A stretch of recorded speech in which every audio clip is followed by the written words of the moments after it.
Structural isomer total 6 types के होते हैं। प्रीवियस लेक्चर में हम चेन, पोजीशन, फंक्शनल पढ़ चुके हैं। इसमें मोस्ट इंपोर्टेंट आइसोमर जो है हमारा वो है टोटोमेरिज्म। ये जो टोटोमेरिज्म है ये सबसे ज्यादा इंपॉर्टेंट है दोनों पर्पज से, कॉम्पिटिटिव एग्जाम पर्पज से भी और आपका बोर्ड पर्पज से भी। देखिए ये वो आइसोमर अराइज होते हैं जो पोजीशन की चेंज, जो एटम की पोजीशन चेंज होने की वजह से आते हैं। देखिए structural isomers arise due to different position of atom. आपको सिर्फ ये वर्ड याद रखना है, different position of atoms. Clear? अभी हम एग्जांपल पढ़ेंगे भी। क्लियर है? एटम की जो पोजीशन है वो चेंज होती रहती है। समझ में आया? देखिए एक और चीज याद रखिएगा, इसके लिए कंडीशन क्या है टोटोमेरिज्म होने के लिए? एक इलेक्ट्रोनेगेटिव ग्रुप होना चाहिए और मिनिमम 1 अल्फा हाइड्रोजन होना जरूरी है। एग्जांपल के तौर पे हम एसीटोन को देखते हैं। क्लियर है? जैसे कि CH3CO CH3 ग्रुप है, ये है एसीटोन। क्लियर है? तो एसीटोन में दोनों कंडीशन सेटिस्फाई हैं। इलेक्ट्रोनेगेटिव ग्रुप ये रहा। क्लियर है? तो पहली कंडीशन सेटिस्फाई होगी। दूसरा, अल्फा पोजीशन क्या होती है? कभी भी आपके सामने कोई फंक्शनल ग्रुप हो, उस फंक्शनल ग्रुप पे ऐसा डब्बा बना लो जैसे मैंने बना रखा है। इस डब्बे से अगला जो कार्बन होता है वो अल्फा पोजीशन होती है। याद रखें, कोई भी फंक्शनल ग्रुप पर आप एक डब्बा बनाओ, उस डब्बे से नेक्स्ट जो कनेक्ट कार्बन होगा वो अल्फा होगा। क्लियर है?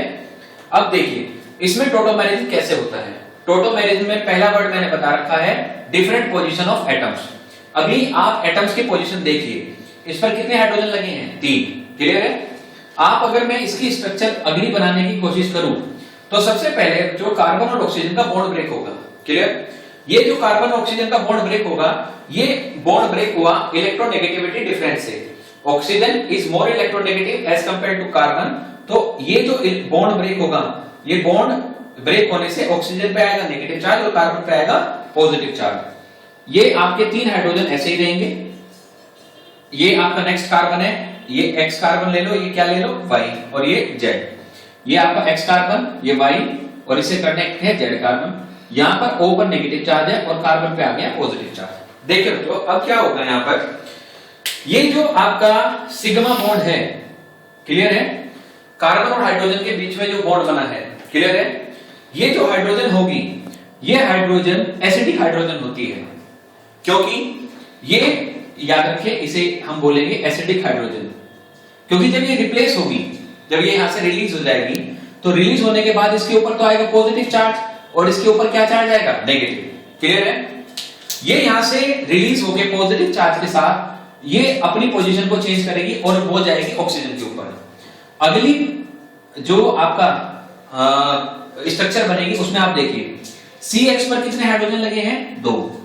ये 2 लगे हैं, एक ट्रांसफर हो गया है जो पॉजिटिव चार्ज के साथ जा रहा है।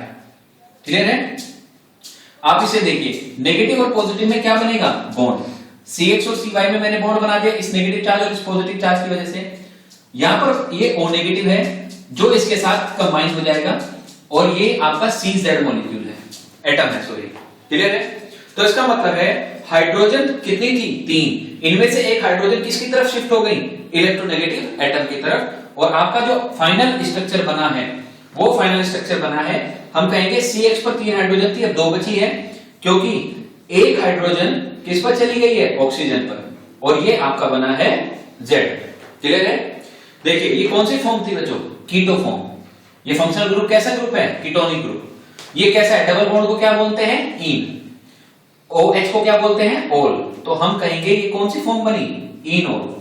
तो हम कहते हैं कभी भी जो कीटो फॉर्म होगी वो कन्वर्ट हो जाती है किसमें? इनोल में, अगर एक अल्फा हाइड्रोजन आपके अल्फा पोजीशन पर है। क्लियर है? देखो फिर ये एसीटोन था, इस एसीटोन के अंदर एक चेंज हुआ, कार्बन ऑक्सीजन का बॉन्ड ब्रेक हुआ, ऑक्सीजन पे क्या चार्ज आया? नेगेटिव, कार्बन पे क्या आया? पॉजिटिव। ये कार्बन देखिए वाई कार्बन है। क्लियर है?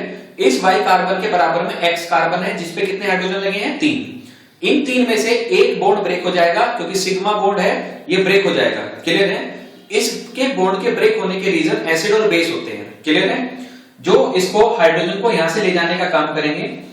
सपोज करो ये हाइड्रोजन यहां से रिलीज हुआ, यहां पर क्या चार्ज आएगा बच्चों? Carbon is more electronegative than hydrogen, तो नेगेटिव चार्ज छोड़ के देगा। नेगेटिव और पॉजिटिव में क्या बना, बॉन्ड, क्लियर। और ये हाइड्रोजन शिफ्ट हो गई किस पे, ऑक्सीजन पर। तो ऑक्सीजन और हाइड्रोजन के बीच में बॉन्ड बना और आपकी जो कीटो फॉर्म थी वो चेंज हो गई किसमें, इनोल में, क्लियर है। अब इस हाइड्रोजन को इस पोजीशन से इस पोजीशन पर ले जाने का काम कौन करेगा, वो सुन लीजिए। ये ऑटोमेटिक नहीं जाती, इसका काम होता है, ये बेस का काम होता है। बेस का काम एक कार की तरह होता है, ये आपकी कार बन गई, क्लियर है, जो ट्रांसपोर्टेशन का काम करेगी। अल्फा पोजीशन से हाइड्रोजन निकलेगी, ये बेस नेगेटिव चार्ज स्पीसीज होते हैं, क्या होते हैं, नेगेटिव चार्ज स्पीसीज। जैसे कि मैं OH नेगेटिव ले लूं तो OH नेगेटिव इस हाइड्रोजन को अपने पास लेगा और बाद में किसके ऊपर छोड़ देगा, ऑक्सीजन के ऊपर, क्लियर है, समझ में आया आपको। देख लीजिए फिर से, इसको हम दूसरे तरीके से अगर करें, चलो वो छोड़े, पहले मैं आपको बता देता हूं 2-3 इंपॉर्टेंट पॉइंट। याद रहे हमेशा, कभी भी कीटो और इनोल फॉर्म होंगी, जैसे कि ये क्वेश्चन है, ये आपका कीटो फॉर्म है, क्लियर। इस कीटो फॉर्म में ये नेक्स्ट पोजीशन कौन सी है, अल्फा, समझ में आया। अब आप देखिए, ये एकदम से कीटो फॉर्म मैंने अभी बताया किसमें चेंज हो जाती है, इनोल। लेकिन अगर आपसे पूछें, ये लिक्विड सॉल्यूशन के अंदर होती है, किसके अंदर, लिक्विड, कि कौन सी ज्यादा परसेंटेज में रहेंगी, तो आप कहेंगे कि 99% से ज्यादा कीटोन फॉर्म एग्जिस्ट करती है और 1% के अप्रोक्स इनोल। क्यों, क्योंकि कार्बन और ऑक्सीजन के बीच में ये डबल बॉन्ड बना है, कार्बन और ऑक्सीजन के बीच में जो कीटो में डबल बॉन्ड बनता है, ये ज्यादा स्ट्रॉन्ग बॉन्ड होता है as compared to C double bond C जो इनोल में बनता है, क्लियर है। देखिए यहां पर ये पोजीशन कौन सी है, अल्फा, और यहां पर क्या है, हाइड्रोजन। मैंने क्या कहा था, ये हाइड्रोजन डायरेक्ट इधर शिफ्ट हो जाती है, यही तो कहा था अभी। चलो देखिए, बेस आएगा OH नेगेटिव के साथ, OH नेगेटिव इस पे अटैक करेगा और इस हाइड्रोजन को उधर माइग्रेट करा देगा। और उधर माइग्रेट कराने के बाद आपको पता है, जब हाइड्रोजन यहां से निकलेगी तो यहां कौन सा चार्ज छोड़ेगी, नेगेटिव। कार्बन ऑक्सीजन का बॉन्ड ब्रेक होगा तो यहां क्या चार्ज छोड़ेगा, पॉजिटिव। पॉजिटिव नेगेटिव में क्या बना, बॉन्ड। ऑक्सीजन पे क्या आया, ये इस पोजीशन से हाइड्रोजन इधर माइग्रेट कर गया, तो ये कौन सी फॉर्म थी, कीटो, और ये कौन सी फॉर्म बन गई, इनोल। समझ में आया। ऐसे ही हम बहुत सारे क्वेश्चन करते हैं, लेकिन अगर आपसे एक क्वेश्चन पूछा जाए कि आप इसमें टोटोमेरिज्म कर सकते हैं इस क्वेश्चन के अंदर,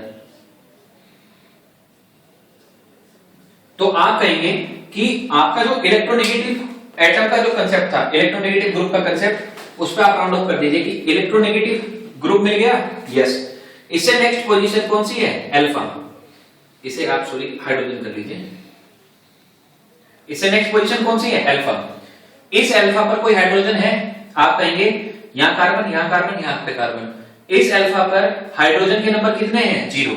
तो इसका मतलब है मिनिमम 1 अल्फा हाइड्रोजन वाली कंडीशन इस क्वेश्चन में सेटिस्फाई नहीं हो रही है, तो हम कहेंगे कि ये क्वेश्चन के अंदर टोटोमेरिज्म शो नहीं होगा, क्लियर है। फिर से आप देख लीजिए, different position of atoms. Different position of atoms में हम क्या कहेंगे, कैसे हुआ, कितने हाइड्रोजन रखे थे बच्चों अल्फा पोजीशन पे, 3। अभी इनमें से तीनों हाइड्रोजन की पोजीशन कौन सी है, कार्बन। अब आप देखिए, इनमें से एक हाइड्रोजन की पोजीशन कौन हो गई, ऑक्सीजन। तो डिफरेंट पोजीशन ऑफ एटम्स हो गई ना। अभी कितने थे पहले, 3, अब कितने रह गए, 2। इनमें से एक हाइड्रोजन ने अपनी पोजीशन चेंज कर दी और वो कहां चला गया, ऑक्सीजन के ऊपर। तो इसको बोलते हैं कीटो इनोल टोटोमेरिज्म। क्या बोलते हैं, कीटो इनोल टोटोमेरिज्म। इसके 1-2 क्वेश्चन में और करके दिखा देता हूं। देखिए, टोटोमेरिज्म के क्वेश्चन बहुत इंपॉर्टेंट है। आपसे पूछेंगे कि ये क्यूनॉइड स्ट्रक्चर है, ठीक है ना, ये टोटोमेरिज्म शो करेगा। आपका आंसर होगा ये टोटोमेरिज्म शो नहीं करेगा। क्यों, क्योंकि ये पोजीशन अल्फा है। आप इस अल्फा से अगर माइग्रेट कराएंगे तो आपको पता है ये डबल बॉन्ड इस पोजीशन पे आ जाएगा, अभी हमने किया है, क्योंकि कार्बन ऑक्सीजन का होगा बॉन्ड ब्रेक, यहां पर आएगा नेगेटिव चार्ज, इधर क्या आएगा, पॉजिटिव। ये वाली हाइड्रोजन इधर से माइग्रेट होकर इधर चली जाती है और यहां पर पॉजिटिव और नेगेटिव में क्या बन जाता है, बॉन्ड। अब आप इस पोजीशन को देखिए, इस कार्बन पर कितने पाई बॉन्ड लगे हैं, 2। और जिस कार्बन पर 2 पाई बॉन्ड लगे होते हैं उसका हाइब्रिडाइजेशन कितना हो जाता है, sp। कितना हो जाता है, sp। जैसे कि आप इथाइन में देख लीजिए, ये इथाइन मॉलिक्यूल है, क्लियर है। इस कार्बन पे कितने पाई बॉन्ड है, 1 pi bond and 2 pi bond, तो इसका हाइब्रिडाइजेशन कितना हो जाता है, sp। sp की शेप कैसी होती है, लीनियर, कैसी होती है? लीनियर। अब आप देखिए, लेकिन यहां लीनियर शेप थोड़ा ही है, यहां कितना डिग्री एंगल बना रखा है? 120। एसपी शेप, एसपी अगर हाइब्रिडाइजेशन है तो मॉलिक्यूल की स्ट्रक्चर 180 डिग्री पे होनी चाहिए, लेकिन आपने कितनी डिग्री पे बना रखी है? 120।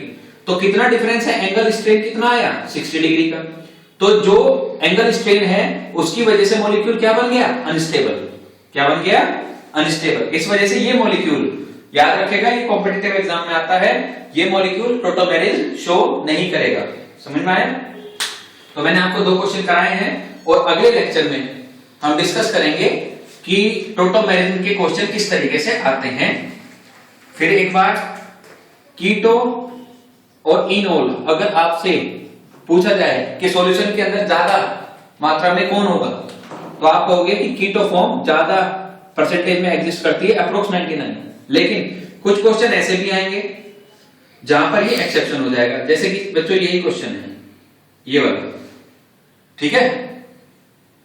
तो इसकी स्ट्रक्चर अगर हम बनाएंगे तो क्या बन जाएगी? वो ये बन जाएगी। यहां से हाइड्रोजन उधर माइग्रेट करेगा तो ये OH बन जाएगा, ये क्या हो जाएगा?